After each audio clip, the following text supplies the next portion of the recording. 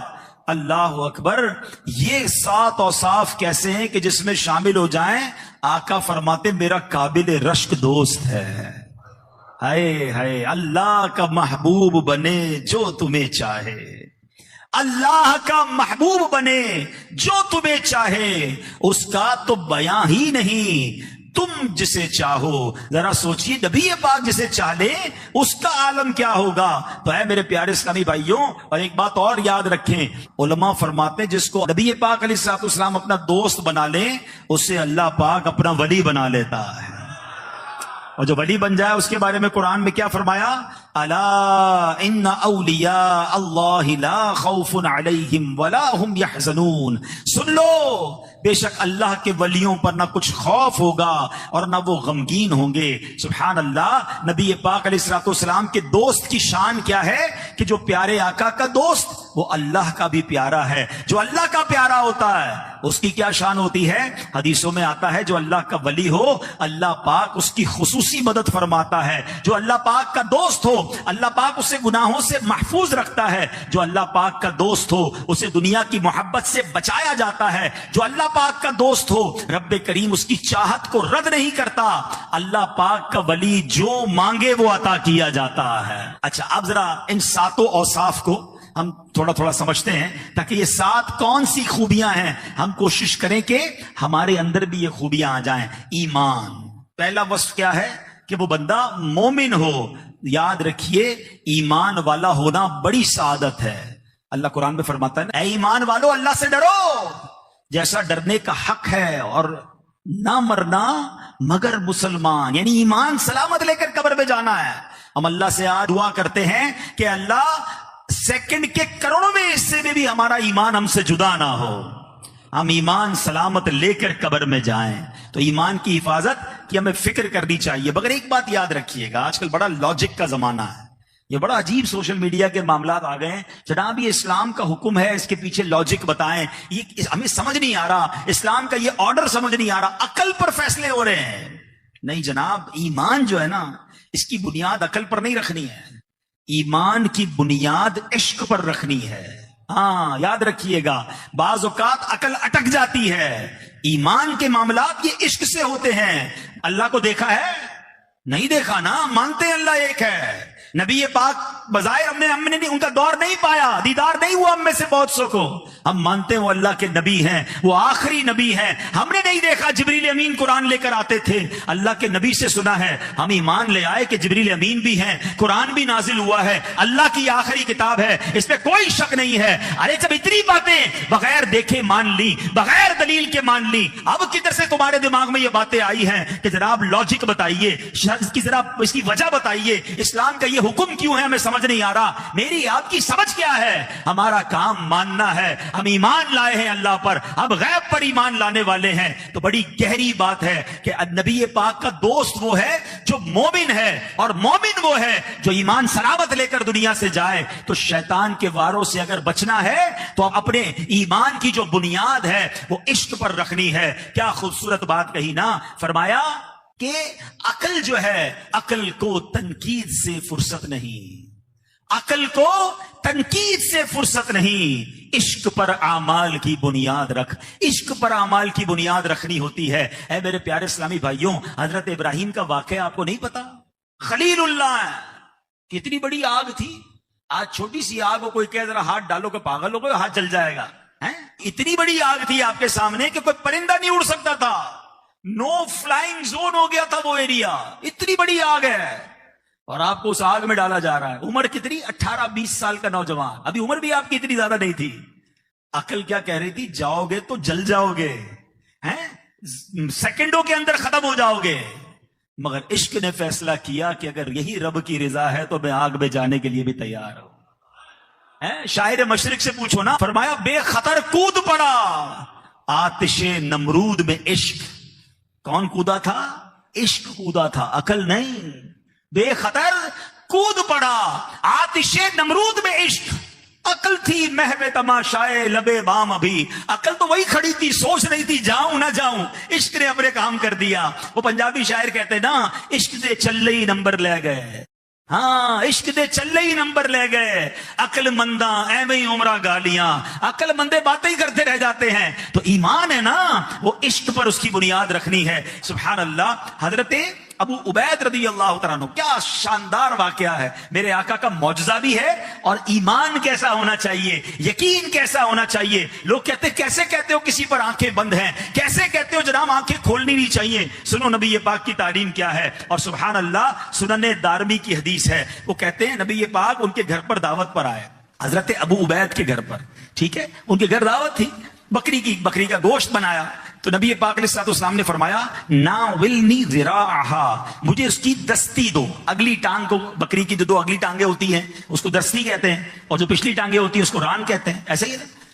تو نبی پاک نے فرمایا مجھے اس کی دستی دو. پیارے آقا علیہ السلام کو دستی کا گوشت پسند تھا. کبھی کبھی آپ کوشش کیا کریں, اللہ پاک آپ کے رزق حلال میں برکت دے اور موقع ملے تو کبھی سنت کی نیت سے دستی کا گوشت تناول بھی کیا کریں. تو حضرت ابو عبید رضی اللہ تعالیٰ نے دستی پیش کر دی. کچھ دیر بعد نبی پاک علیہ السلام نے فرمایا ناولنی ذراع, مجھے دوسری دستی دو, ایک اور دستی دو. حضرت ابو عبید نے دوسری دستی بھی پیش کر دی. نبی پاک علیہ السلام نے تھوڑی دیر بعد فرمایا کہ ناولنی ذراع, مجھے دستی دو. حضرت ابو عبید کہتے ہیں یا رسول اللہ, بکری میں تو 2 ہی دستیاں ہوتی ہیں, وہ دونوں میں نے آپ کو دے دی. اللہ اکبر. نبی پاک نے کیا فرمایا, اس ذات کی قسم جس کے قبضے میں میری جان ہے, اگر تم خاموش رہتے اور جب تک میں تم سے مانگتا جاتا تم مجھے بکری کی دستی دیتے رہتے, بکری کی دستیاں ختم نہ ہوتی. اب نبی پاک فرما رہے ہیں, اب ذرا غور کیجئے کیا تربیت کی ہے صحابی رسول کی. عقل کیا کہہ رہی ہے کہ 2 دستیاں ہیں, تیسری کدھر سے لاؤں. اور آقا فرما رہے ہیں یہاں عقل کا کام نہیں ہے, میں مانگتا رہتا تم دیتے رہتے, بکری کی دستیاں کبھی ختم نہ ہونی تھی. یہ وہی نبی ہیں جناب, جب ان کی انگلیاں برتن میں جاتی ہیں تو 5 انگلیوں سے پانی کے فوارے ایسے جاری ہوتے ہیں کہ 1500 صحابہ پانی پی لیتے ہیں, ان کے جانور پانی پی لیتے ہیں, ان کے برتن پر جاتے ہیں, صحابہ وضو بھی کر لیتے ہیں. صحابی سے پوچھا گیا بتاؤ تو صحیح پانی نکل کتنے جوش سے رہا تھا. کہتے اللہ کی قسم اگر 1,00,000 صحابہ ہوتے, میرے آقا کی انگلیوں سے ایسے فوارے جاری تھے کہ سب کے سب سیراب ہو جایا کرتے. میرے رضا کہتے ہیں نا, انگلیاں ہیں فیض پر, ٹوٹے ہیں پیاسے جھوم کر, ندیاں پنجاب رحمت کی ہیں جاری, واہ واہ اللہ اکبر. مگر اس واقعے سے جہاں نبی پاک کا کمال پتا چل رہا ہے, وہاں تربیت بھی کیا ہو رہی ہے. عقل تمہاری کہہ رہی ہے 2 دستیاں ہیں, آنکھیں تمہاری کہہ رہی ہیں 2 دستیاں ہیں. نہیں, اپنے ایمان کی بنیاد اپنی عقل اور اپنی نگاہوں پر نہیں, میرے فرمان پر رکھو. جب نبی پاک فرما رہے ہیں تمہارا کام تھا دیتے جاتے دستیاں کبھی ختم نہ ہوتی. ایمان ایسا ہونا چاہیے, اس کی بھی سن لی اس کی بھی سن لی, اب سارا دن پریشان ہیں. مولانا صاحب ذرا یہ بتائیں یہ کیوں ہوتا ہے, یہ کس لیے ہوتا ہے. بھائی کیوں سنی آپ نے, اتنا کمزور ایمان ہے آپ کا کہ آپ کو جو کچھ سناتے آپ ٹینشن میں آ جاتے ہیں. دیوار ہونی چاہیے, عقیدہ ایمان ایسا مضبوط ہونا چاہیے کہ کوئی لا دین کوئی بے دین کوشش بھی کرے. وہ کہتے نا اگر کمزور چھوٹی سی گتے کی دیوار ہو تو اس پہ پن چبو تو پن اندر چلی جاتی ہے, مگر کنکریٹ کی دیوار میں آپ سوئی یا پن ڈالیں وہ پن ٹوٹ جائے گی, اندر نہیں جائے گی. اپنے ایمان کو اتنا مضبوط کر لو کہ کوئی بد عقیدگی کی بدگمانی کی آپ کے اندر پن داخل کرنا چاہے, اس کی پن تو ٹوٹ جائے, میرے عقیدے میں کوئی خلل نہیں آنا چاہیے. میرا ایمان اتنا مضبوط ہونا چاہیے. نبی پاک کے بارے میں، صحابہ کے بارے میں، اہل بیت کے بارے میں، اولیاء کرام کے بارے میں ہمارا عقیدہ، ہمارا ایمان، ہمارا بلیف مضبوط ہونا چاہیے. اور سبحان اللہ، ایمان کی بنیاد جو ہے وہ عشق پر رکھنی ہے. ہر چیز کی لاجک. مجھے ایک بات بتائیں، ہم میں سے کیا ہم سارے عقل کل ہیں؟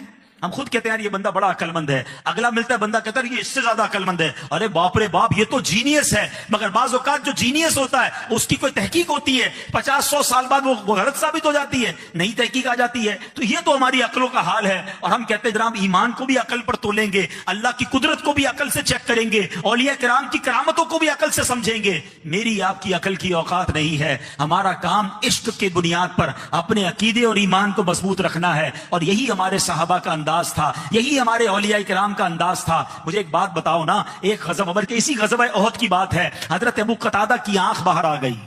عقل کیا کہتی ہے؟ فوراً جاؤ ڈاکٹر کے پاس، فوراً جاؤ طبیب کے پاس. عقل سے فیصلہ کیا یا عشق سے فیصلہ کیا؟ آئے نبی پاک کے پاس، کہتے حضور آنکھ باہر آ گئی ہے. اللہ اکبر. عشق والوں کو دیکھو پھر نوازا کیسا جاتا ہے. میرے آقا نے پیسے دے کر نہیں کہا جاؤ کسی مریض کسی ڈاکٹر کے پاس جا کر علاج کروا لو. میرے نبی پاک نے اپنا لعاب دہن نکالا، حضرت ابو قتادہ کی آنکھ واپس لگائی، دعا فرماتے ہیں. اللہ اکبر. وہ دعا کا کمال تو دیکھو کہ حضرت ابو قتادہ کہتے ہیں جب سے نبی پاک نے یہ آنکھ لگائی ہے پہلی آنکھ سے زیادہ یہ آنکھ دیکھنے لگ گئی ہے. ان صحابہ میں عقل نہیں تھی، ان کے پاس لاجک نہیں تھی، یہ کیوں نہیں جاتے تھے کدھر ادھر؟ انہیں معلوم تھا بخدا خدا کا یہی ہے در، نہیں اور کوئی مفر مکر، جو وہاں سے ہو یہیں آ کے ہو، جو یہاں نہیں وہ وہاں نہیں. تو یہ ہوتا ہے عقیدہ. کہ کون کون سے واقعات آپ کو سناؤں؟ عقل کچھ اور کہتی تھی، صحابہ کا عمل کچھ اور ہوتا تھا. یہ بتاتے تھے کہ ہم عقل کے پیچھے چلنے والے نہیں، ہم نبی پاک پر ہماری آنکھیں بند ہیں. پیارے آقا سے عشق کیسا کریں گے کہ انہی کی رضا کو رب کی رضا مانیں گے. حضرت ابوبکر صدیق سے زیادہ عقل مند کون ہے؟ ان سے بڑا عالم کون ہے؟ ان سے بڑا مفتی کون ہے؟ آپ خلیفہ اول ہیں، نبی پاک کے قریبی ساتھی ہیں. آپ کیا بھول گئے غار ثور کا واقعہ؟ نبی پاک علیہ الصلوۃ والسلام حضرت ابوبکر صدیق کی گود میں آرام کر رہے ہیں، حضرت ابوبکر صدیق کو سانپ نے کاٹ لیا. عقل کہتی ہے جان بچاؤ، جان بچانا فرض ہے.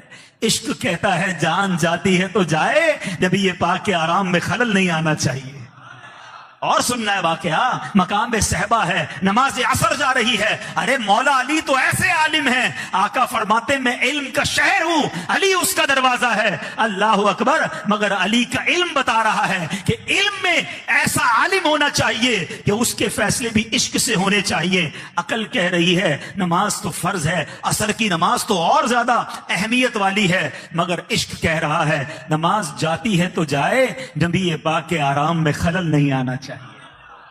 یہ سارے صحابہ بتا رہے ہیں عقل کو تنقید سے فرصت کہاں، عشق پر اعمال کی بنیاد رکھ. اللہ مجھے اور آپ کو سچا پکا مومن بنائے، عاشق رسول مومن بنائے، اور ہمیں اپنا ایمان سلامت لے کر قبر میں جانے والا بنا دے. بہت ساری باتیں یاد آ رہی ہیں مگر ظاہر بیان کا ایک وقت بھی ہوتا ہے. اگلے پوائنٹ کی طرف چلتے ہیں. نبی پاک نے فرمایا کہ میرا جو دوست ہے اس کے جو سب سے رشک والے جو دوست ہیں اس کے 7 اوصاف ہیں. پہلا مومن، دوسرا فرمایا کم مال و عیال والا ہو. نبی پاک کے دوست پہ کیا فرمایا؟ خفیف الحال، کم سامان والا ہو. کیونکہ دنیا کا سامان زیادہ ہوگا نا، حرام کا ہوگا تو مار پڑے گی، اور حلال بھی ہوا تو حساب دینا پڑے گا. پچھلی آسمانی کتابوں میں اللہ پاک نے فرمایا اے ابن آدم میں نے سب کچھ تیرے فائدے کے لیے بنایا اور تجھے اپنی عبادت کے لیے بنایا ہے. ہاں بس اپنے مقصد تخلیق کو بھول کر جو تیرے لیے بنایا ہے اس میں دل نہ لگاؤ. کاش یہ بات سمجھ آ جائے کہ یہ دنیا ہمارے لیے، ہم دنیا کے لیے نہیں ہیں. وہ کہتے نا پانی کے اوپر کشتی چلے تو کنارے پہ لگ جاتی ہے، پانی کے اندر کشتی چلی جائے تو ڈوب جایا کرتی ہے. لوگ دنیا میں غرق ہو گئے. دنیا کے مال اور دنیا کے اسباب کے پیچھے اتنا نہ بھاگیں. جو آپ کی اور میری ضرورت کے لیے مل جائے اللہ کا شکر ہے، مگر ساری زندگی صرف دنیا نہیں. فرمایا کم سامان والا، کم جس کو کہیں کہ دنیا کے معاملات والا ہوگا وہ نبی پاک کا دوست ہوگا. حضرت عیسیٰ علیہ السلام ایک پہاڑ کے قریب سے گزرے. اب سوچے پہلے کے لوگ کیسے تھے. ایک برا شخص ملا، عبادت میں مصروف تھا. آپ نے کہا بابا جی آپ نے گھر کیوں نہیں بنایا اپنا، آپ بغیر گھر کے رہتے ہیں. بابا جی نے پتہ کیا کہا؟ کہتے ہیں کہ میں آپ سے پہلے نبیوں کی بھی میں نے خدمت کی ہے، مجھے بتایا گیا کہ میری عمر صرف 700 سال ہوگی. میں نے سوچا صرف 700 سال ہی دنیا میں رہنا تو گھر بنانے کی کیا ضرورت ہے, عبادت میں زندگی گزارتے ہیں. 700 سال زندگی کا پتا تھا انہیں, پھر بھی گھر نہیں بنایا. اور آج قبر میں پیر ہوتے بندہ کہتا ہے نیا گھر بنانا ہے. بعض اوقات دل ہی نہیں بھرتا ہے, حل من مزید حل من مزید. اتنا دنیا میں غرق نہ ہو جائے, صرف اسی لیے نہیں آئے میں اور آپ ہیں. کاش یہ بات سمجھ آ جائے کہ یہاں 60-70 سال رہنا ہے اور قبر میں قیامت تک رہنا ہے, پتہ نہیں کتنے 100 کتنے ہزار سال. تو یہ بات سمجھ آ جائے اور ہم وہاں کی تیاری کرنے میں لگ جائیں. اے میرے پیارے اسلامی بھائیو, آگے فرمایا ذو حظ من الصلاۃ, کثرت سے نماز پڑھنے والا ہو. ادھر تو فرض نماز پڑھی نہیں جا رہی ہے. کاش ایسا ہو جائے کہ ہم فرض بھی پڑھیں, پھر سنتیں بھی پڑھیں, پھر نفل بھی پڑھیں, اشراق و چاشت بھی پڑھیں, اوابین بھی پڑھیں, اللہ کرے تو تہجد بھی پڑھیں. کیسے کیسے فضائل ہیں. ترمذی شریف کی حدیث میں ہے, جو نماز فجر با جماعت ادا کرے پھر ذکر اللہ کرتا رہے یہاں تک کہ سورت بلند ہو جائے, پھر 2 رکعتیں پڑھے تو اسے پورے حج و عمرے کا ثواب ملتا. ہاں 2 رکعت میں حج و عمرے کا ثواب ہے. اللہ کرے یہ چاشت کے نوافل میں نصیب ہو جائیں. پھر فرمایا جو چاشت کی 2 رکعتیں پابندی کے ساتھ ادا کرتا رہے اس کے گناہ معاف کر دیے جائیں گے, اگرچہ سمندر کی جھاگ کے برابر ہو. مغرب کے بعد اوابین کے فضائل کیا ہیں؟ حدیث پاک میں ہے جو مغرب کی 6 رکعتیں اس طرح ادا کرے کہ ان کے درمیان کوئی بات نہ کہے تو یہ 6 رکعتیں اس کے لیے 12 سال کی عبادت کے برابر ہوں گی. یہ نفلی عبادتوں کا ثواب ہے, اللہ عطا فرما دے. مدنی قافلوں میں سفر کرتے رہا کریں. ان نفلی عبادتوں کا وہاں میں عادتیں بھی بتائی جاتی ہیں, عادت پڑ بھی جاتی ہے. ماشاءاللہ جو نیک اعمال کا رسالہ فل کرتے ہیں روزانہ, اس پہ بھی یہ سوال ہے نا کہ کیا آپ نے اوابین پڑھے, اشراق و چاش کے نوافل پڑھے, تہجد پڑھی. اللہ کرے کہ یہ کثرت سے نماز پڑھنے والوں میں ہم شامل ہو جائیں. انعام کیا ہے کہ نبی پاک فرماتے ہیں میرا رشک لانے والا دوست ہے, عزیز دوست ہے, پیارے آقا اسے دوست کہہ رہے ہیں. تو اب سوچئے کہ میں کتنی اس کی فکر کرنی چاہیے. آگے فرمایا نبی پاک علیہ الصلوۃ والسلام نے کہ اگلا وصف کیا ہے. فرمایا تنہائی میں بھی اپنے رب کی فرما برداری کرنے والا ہو. ہائے ہائے ہائے, کاش ایسا ہو جائے کہ ہم اکیلے میں بھی رب سے ڈریں. آج دنیا والے دیکھ لیں اس بات کی ٹینشن تو ہے, ابو نہ دیکھ لیں, بھائی نہ دیکھ لیں, محلے والے نہ دیکھ لیں, شہر والے نہ دیکھ لیں. اللہ دیکھ رہا ہے, اس کی کوئی پرواہ نہیں. ایک حدیث سنیے, میں نے آج حدیث پڑھی نا, ادھر جا کے لگتی ہے. جملہ سنیے گا. اللہ کے نبی علیہ الصلوۃ والسلام فرماتے ہیں, ان کے پاس ایک صحابی آئے, کہتے یا رسول اللہ صلی اللہ علیہ وسلم مجھے کچھ نصیحت کیجیے. تو نبی پاک نے فرمایا اللہ پاک سے ایسے حیا کرو جیسے اپنی قوم کے نیک شخص سے حیا کرتے ہو. ہائے ہائے ہائے, یہ کتنا کیسا سمجھایا نبی پاک نے کہ اپنی قوم میں کوئی نیک بندہ ہو نا, بندہ سگریٹ چھپا لیتے ہیں, بعض اوقات اس کے سامنے گناہ نہیں کرتے, کم از کم اتنی تو اللہ سے حیا کر لو جتنی اپنی قوم کے نیک بندے سے حیا کرتے ہیں. مگر آج لوگوں کا خیال ہے, رب کا خیال نہیں ہے. کاش ہم تنہائی میں بھی رب کی بارگاہ میں حیا کرنے والے بن جائیں, گناہ سے بچنے والے بن جائیں. چھٹا وصف فرمایا وَكَانَ غَامِدًا فِي النَّاسِ لَا يُشَارُ عِلَيْهِ بِالْأَصَابِعِ, وہ لوگوں میں چھپا ہوا ہو, لوگ اس کی طرف انگلیوں سے اشارے نہ کریں. مشہور ہونے کی جو تمنا ہے نا, حب جا ایسی گھر کر گئی ہے. اب تو بڑی بڑی عمر کے مطلب بزرگ ہوتے ہیں, وہ بھی کہتے ہیں ہمیں بھی سیلفی چاہیے.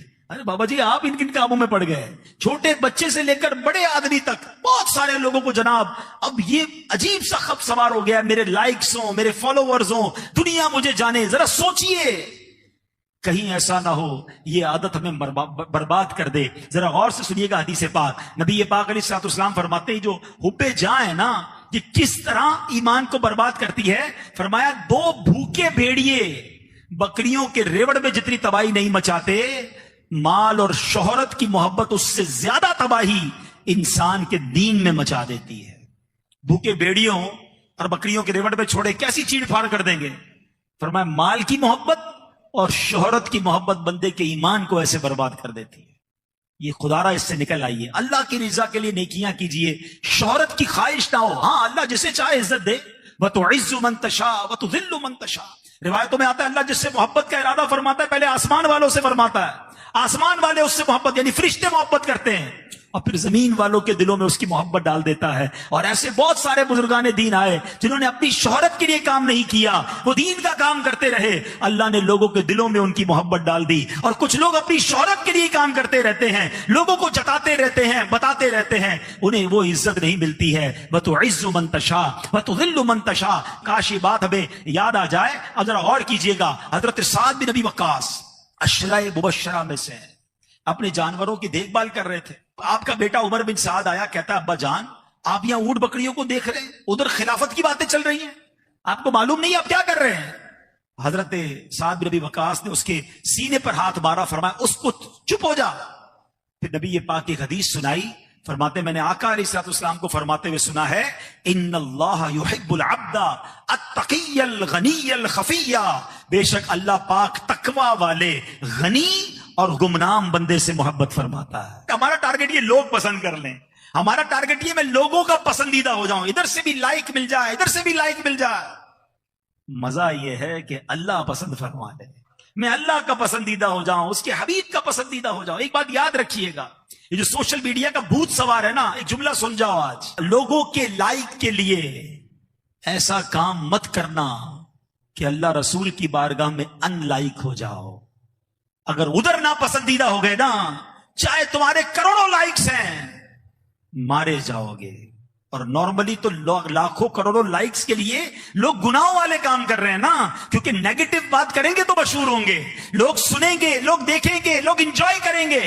میں کسی کو ستاؤں گا, پرینک کروں گا, الٹی بات کروں گا تو لوگ خوش ہوں گے, مجھے اس کے ڈالر ملیں گے.